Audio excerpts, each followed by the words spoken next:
مرحبا بكم في حلقة جديدة من هاد السلسلة اللي كنهضروا فيها على مواضيع كتهم صحتنا النفسية وكيفاش نعيشوا بخير مرتاحين مع راسنا ومع الناس اللي كيدوروا بينا. موضوع اليوم هو واحد المشكل اللي بزاف ديال الناس كيعانيوا منه ولكن كيخافوا يهضروا عليه: الوسواس. أول حاجة خاصنا نعرفوها، شنو هو الوسواس؟ الوسواس هو واحد الأفكار كتدخل لدماغك بلا ما تعيط ليها وكتولي كتزعجك، كتخلعك، كتخليك قلق ومرتكب، وكتولي كتعاود عليك بزز منك. وفي بزاف ديال الأحيان هاد الأفكار كتكون غير منطقية، ولكن مع ذلك كتخليك تعيش في الرعب والقلق وكأنها حقيقة. الوسواس عنده بزاف ديال الأشكال. كاين اللي كيكون عنده وسواس النظافة، كيغسل يديه عشرات المرات في النهار، كيبقى خايف من الميكروبات والجراثيم. وكاين اللي كيكون عنده وسواس أمني، يبقى يتأكد من الباب واش تسد، من الغاز واش تسد، يعاود يشعل ويطفي باش يتأكد. وكاين اللي كيكون عنده وسواس ديني، يبقى يشك في صلاته وفي الطهارة، كيحس بالذنب بلا سبب. وكاين حتى اللي كتجيه أفكار خايبة على الناس اللي كيعز، أفكار كتخليه يحس بالعار والخوف. علاش جاوني هاد الأفكار؟ واش أنا إنسان خايب؟ لا، هادشي ماشي اختيار. الوسواس بحال الضيف ثقيل، تيجي بلا ما تطلبو وتيبقى يقيس في الأبواب ديال دماغك نهار كامل. الناس اللي عندهم الوسواس كيحسوا براسهم محاصرين، كيعرفوا بلي الأفكار ماشي معقولة ولكن ما قادرينش يوقفوها. وعلاش كيوقع الوسواس؟ الدماغ ديالنا فيه واحد المنطقة كتخدم على التحذير والحماية، إلا وقع خطر كدير الإنذار. ولكن عند الناس اللي عندهم الوسواس هاد الإنذار كيتشعل من غير خطر وتيبقى يشعل بزاف وبدون توقف، بحال إلا الدماغ تيقول رد بالك راك في خطر، ولكن في الحقيقة ما كاين لا خطر ولا والو. وكاين عوامل كتعاون باش يبان الوسواس: التوتر والضغط النفسي، الصدمات في الحياة، الوراثة عند بعض الناس، الشخصية الحساسة بزاف.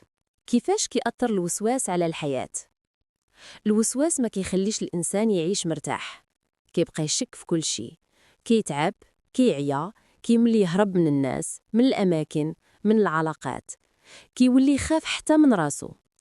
بعض الناس كيوليو كيخبيو هاد الأمر باش ما يبانوش ضعاف أو باش الناس ما يسخفوش منهم. ولكن الحقيقة الوسواس مرض نفسي كيحتاج علاج، ماشي عيب. دورة الوسواس كيفاش كتوقع؟ الخبراء كيقولوا باللي الوسواس كيدور في حلقة مفرغة. أولاً، فكرة وسواسية كتجي فجأة.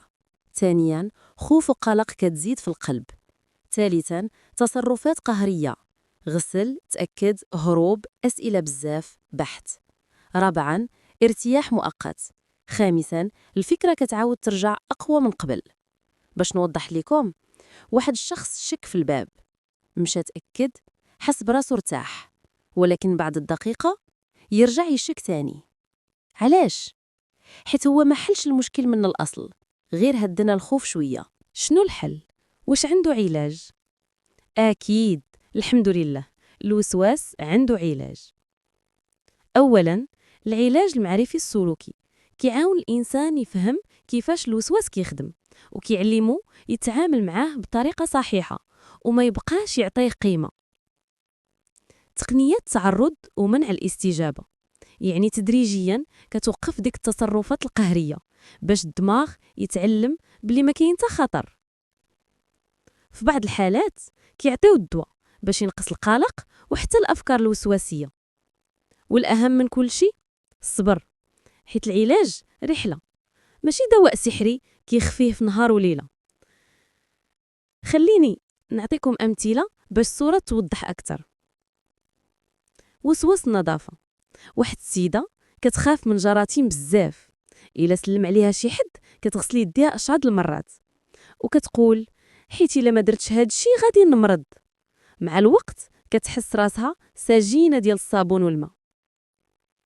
وسواس الأفكار الدينية، واحد الشاب كيبقى يشك في كل حركة في الصلاة، إلا غلط يعاود الصلاة من الأول، كيرجع من المسجد باكي وكيقول الله ما غاديش يقبل مني.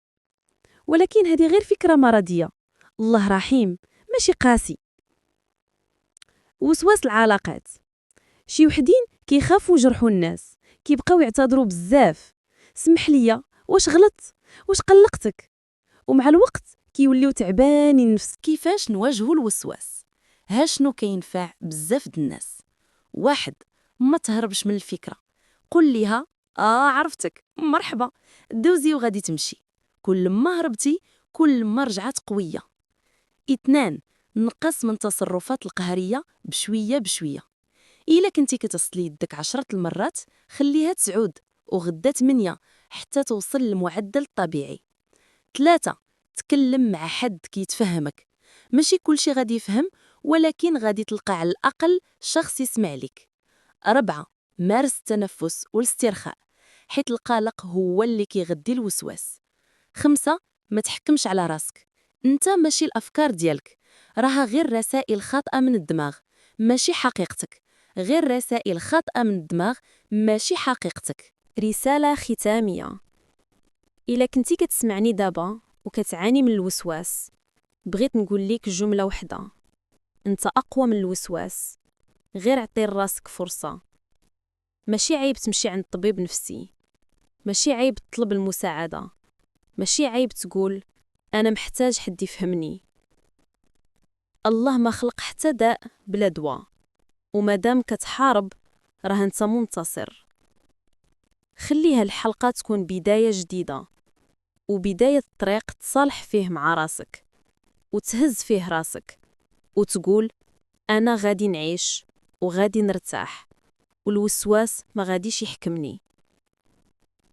شكرا على الاستماع ديالكم، نتمنى تكون الحلقة نالت إعجابكم.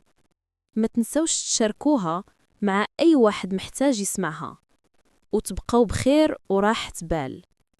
والسلام عليكم ورحمة الله